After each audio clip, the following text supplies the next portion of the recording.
This episode of Wonder Egg Priority answered a lot of questions while still bringing up new ones all in the process.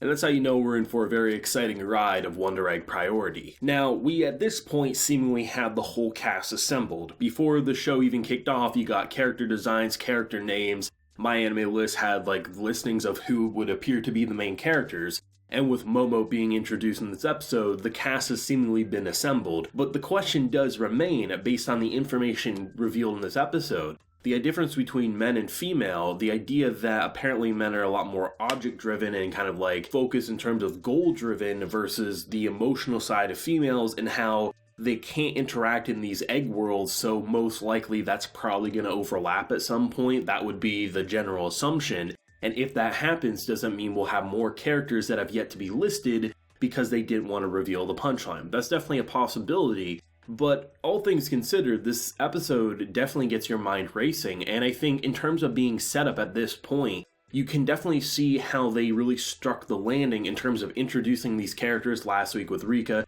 this week with, of course, we have Momo, and I have to say I'm completely enthralled by every single character. I mean, the first thing I definitely want to jump into, despite having some incredibly heavy themes, once again, you kick off the episode with molestation, which, I mean, it's one thing to basically, imply that's what happened, it's another to just have the character so casually say it, so we'll definitely jump into that a lot. But I actually want to touch upon the idea of the world and what that does to their real-world bodies, because we've already seen, we have characters like Nehru, who was in the hospital for a long time because she got damaged, and we've seen the damage from these egg worlds translate to the real world. I mean, I passed out herself, she was badly damaged. So when you see someone like Rika get petrified, to me, when I was asked in the comments, what do you think is going to happen? I said probably a coma, right? Because you see petrification, coma would be the real world counterpart. That's kind of the logical assumption I thought, if she didn't completely end up dead. But we see her in this world actually recover, and she brings up the topic that in the world they're seemingly immortal. So they could probably have their head cut off, and after enough time passes, as long as the world is seemingly activated, she will recover. So it seems to me that most likely this is just my assumption. Obviously, no one really knows for sure because this is an original. We don't have clarification until more episodes. If you get removed from the world before your wounds are healed in the world, that's when you'll be damaged. So if you defeat, say, the trauma and you have your arm cut off, I imagine your arm's not going to work in the real world after you defeat the trauma, but because she was petrified in the world and the trauma was still being fought with Ai, that's why she was able to recover and seemingly get out without any struggle, unlike Neru, who probably, she has to defeat the trauma herself, or at least before she met all her friends now. So that's interesting, and I actually think avoids the ability to say, oh, it feels like she got away scot-free, there's no stakes. The idea of working together as groups seemingly has its benefits because not only is it safer, in the case of, say, someone like Rika, she got petrified. If she would have got petrified and there was no one else in that world, she would have been dead. She probably would be in a coma in the world, and she wouldn't have been able to wake up from it, unless maybe someone came in and saved her. But by working together, you have the ability that your partners can heal as you kind of deal with the enemy, as long as you don't completely take out the enemy, from my understanding. There's probably a lot more to it than that, but the idea of that clarification I think goes a long way to help it not feel like convenience is happening, while kind of getting our understanding of what's happening. Not to mention, they clarify the fact that as you kind of train in these worlds, you will get stronger. So it's kind of like a, here's the good and here's the bad about being in these worlds. On one hand, if you leave the world harmed, you're going to be harmed in your own reality. But if you leave the world and don't end up with your head cut off, you'll actually be able to train your body to be a lot more physically capable, as seen by Neru doing gymnastic flips after coming out of the hospital, or even the case of Ai saying that she's getting abs at this point. They're doing a lot of great world building without it feeling ever boring. It feels like girls exploring the new reality that they're dealing with and just coming to understand the fundamentals similar to the viewer, so it never feels like it's info dump, but rather naturally engaging content. Now, in terms of the molestation angle, this was something, I'm not surprised they touched upon it.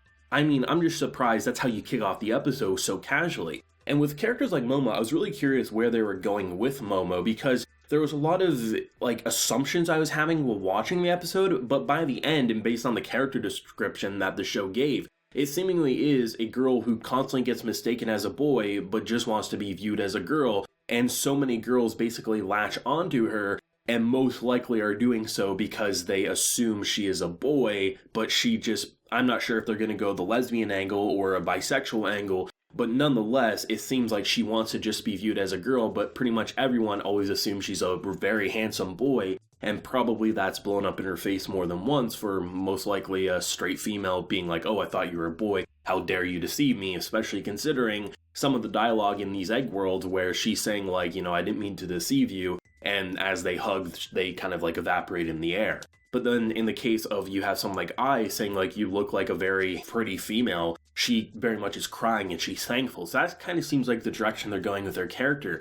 But the thing I really want to jump into, while watching Momo specifically, at this point it feels like the eggs are purgatory. So purgatory is the idea that it's like a state after death, where you have to like kind of like cleanse your soul before moving on to the afterlife, so to speak. It's kind of like the condensed version. You can look up a Wikipedia definition if you need any more. But the idea that seemingly that the traumas are kind of the sin, so to speak. In the case of this episode, you have the molesting businessman, or you have the crazy idol fanatic, right? And the idea that the persons are unable to pass on peacefully until that trauma is defeated, and seemingly based on the fact that every time you clear an egg, they kind of just go away, that seems to me like it's their soul finally resting. And if that is the case in the direction they're going, that to me says that there is not going to be a happy ending for when those statues come alive, because they're still warm, right? Most likely, the purgatory and the kind of like realization is probably going to be like, yeah, maybe after you do save so many people, maybe these people who are always drinking tea or playing games,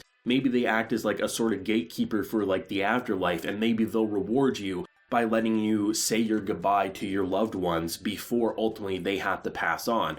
Maybe that's the direction they're building up to, and if that's the case, I think that would be incredibly engaging, because just imagine having Ai after, I mean, this was actually the only episode that we didn't get Ai kind of get a little bit more into her backstory, which kind of makes sense because we're focusing more on Momo, all things considered. But the idea of just having like her be able to say her goodbyes to her friend and just kind of have all those emotions come crashing down before she properly rests in peace, I don't think we're getting a revive angle, and I'm not sure if I want to see a revive angle. If they're going more purgatory and afterlife and dealing with trauma, I think that would be much more engaging, all things considered, but that's just my opinion anyway. Another thing that seemingly is happening, unless maybe it's not, because the only thing that kind of throws a curveball into this idea is we've been talking for a couple weeks now on the channel about how is seemingly to destroy the trauma, you need to use a weapon that relates to the trauma. In the case of Ai in this episode, it's kind of like those glow sticks things, right? She actually uses those to cut it apart for the most part, not completely, because then you have characters like Rika come in to also help, but seemingly you do need to get something from the people who are experiencing the trauma in order to defeat said trauma. But then you can look at Momo, right? When she's dealing with this kind of like molester, she's using an umbrella. So did that umbrella come from something surrounding this character? Is the umbrella kind of symbolism to kind of like shroud you from the rain? Maybe they're going deeper, or can you use anything? It's hard to say. Maybe the weapons kind of like, if it better matches what's happened, they have a quicker way to deal with it, or maybe you can use anything. Nonetheless, I'm just happy to see more creative weapons be used against these horrible situations, and it's really interesting. I think for having 4 characters, it's not the largest cast ever, but I think you could definitely get it feeling bloated. But I think the scene at the very end of the episode, to see how they all interact with each other, it does feel like a group of friends who have their differences but also have known each other for so long that you can already see the chemistry brewing. And you know they're going to have fights, you know they're going to have struggles, but you also know they're going to have really positive outcomes. I think the situation with Rika and Nehru on the bench is a really great indication of them kind of arguing about the wallet and what Ai is to Rika. I think it shows you how these characters are really going to bond together in the future, and it's really exceptional writing, all things considered. Without a doubt, I still think it's the best new show of the season. It is second to none in my honest opinion, and I am loving it more and more every second I watch of it, and I'm so excited for more. Let me know your thoughts and feelings, and definitely those theories down below. What are you thinking of this show, and where do you think it might go with episode 5 next week? If you enjoyed the video, leave a like, show your support, and hit that subscribe button if you happen to be new around here. So until next time, everyone, please take care and have a good one.